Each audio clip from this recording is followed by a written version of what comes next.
around here. Bring this side. Oh, you.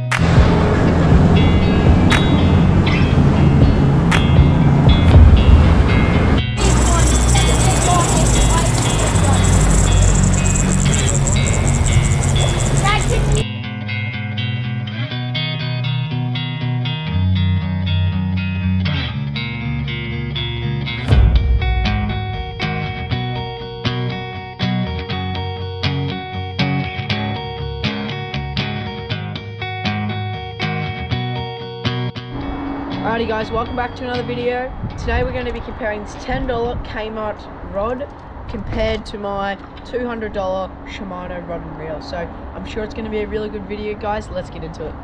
Alrighty guys, well the first thing we're going to be testing is casting. So we're going to see how far they can cast and how well each rod casts. So we're going to start off with the $10 Kmart rod with a medium-sized jig head and a 6cm green paddle tail. So we're going to once we finish with this rod, we're going to cut this off and tie it onto the Shimano and do the exact same test and see which one's better. Alrighty guys, so first off we're testing casting with the cheap rod. So we're just going to go for it, try cast with the same force. It's going to be the same lure, so we'll see how we go. And we're going to cast into the wind, and that was alright. Wasn't the best cast. I will say very light line, not much line on the spool at all. So I mean, for something that's a $10 rod, it's something to expect, but casting now sideways, again, that's all right. I mean, it's probably got 20 meters, so, I mean, not the best, but, I mean, like I just said, for a $10 reel, casting, that's all right. So, I'm going to rate that 4 out of 10. Best, but still half decent. So gonna move over now to my Shimano. Alrighty guys, up next we have the Shimano 2500 Sedona. This one is $200 from Anaconda SEF. It's got the same lure tied on.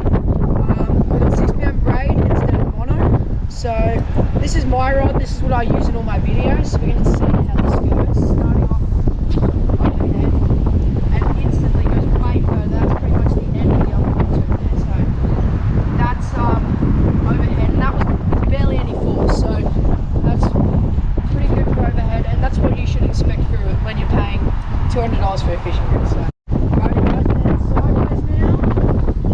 Yeah, so that's got about 30 meters there, 30 to 35 meters I reckon. So it's really good, and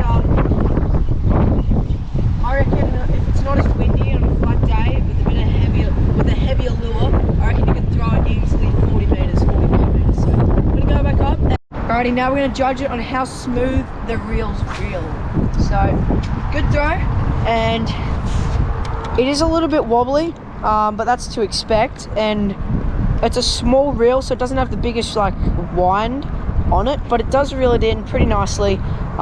You can kind of feel the actual thing moving when you do reel it. It kind of like vibrates. But I mean, $10 reel, it works, it can reel in, it stops when you try to reel the other way. So overall, I'd probably rate that about a 6 out of 10. Let's move to the Shimano. Alrighty guys, we're now going to test how smooth the Shimano is. We've just moved down to the beach because it's really windy. Really good throw. Alrighty.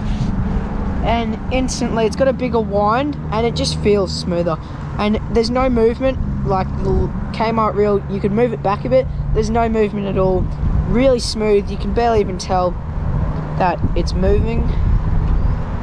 Yeah, definitely I have to give the point to this one. This is really smooth.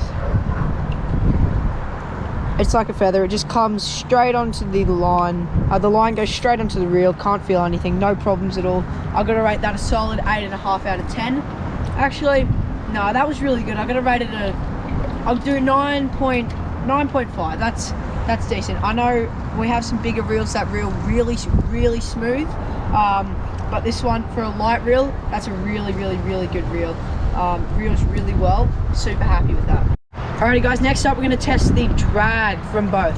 So this is a 2500. That's only a 200 size reel.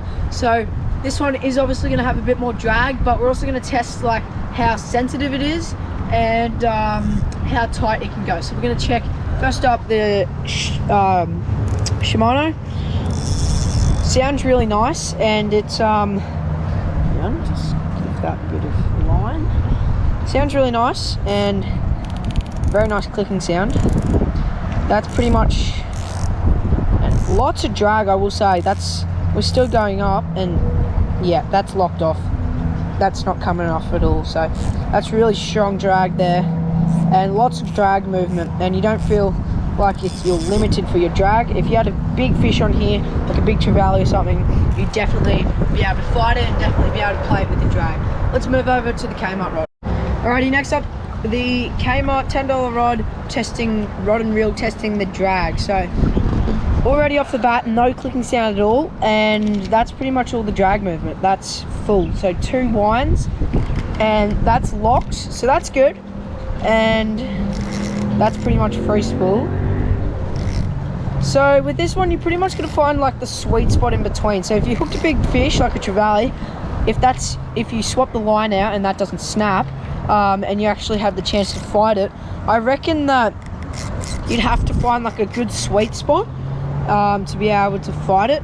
The drag obviously isn't as good, but at the end of the day, it is a $10 rod, so I will give it some decent points for that. Just to be able to lock it off and have, you know, some drag movement, I'm going to rate that an 8 out of 10. So let's move on to the next rating. Alrighty, next up we'll be testing the rods, starting off with the Kmart rod. It is a 1.5 meter. Obviously it's a kiddies rod, so it's quite small, 2 to 4 kilos. My Shimano's also can hold 2 to 4 kilos, it says, for the rod specs. It's a nice blue color, it's got 4 eyes, and they got rubber on the inside. They seem half decent. I will say it can bend half decent, like I'm bending pretty hard there, and doesn't feel like it's snapping. It's also, I believe, a 2-piece as well, so that comes out. So overall, that's decent, but the only thing I will say is it's a very stiff rod. You probably wouldn't want to do some light lure fishing or whiting fishing, something like that. I mean, you probably just won't be able to see all the bites and all the movement compared to someone or a rod that has, you know, better flexibility and it's quite light. I mean, it's all right for 10 bucks. I'd probably rate that 5 out of 10. For a kiddies rod, that doesn't really matter, but overall, I mean, it could do a bit of improving.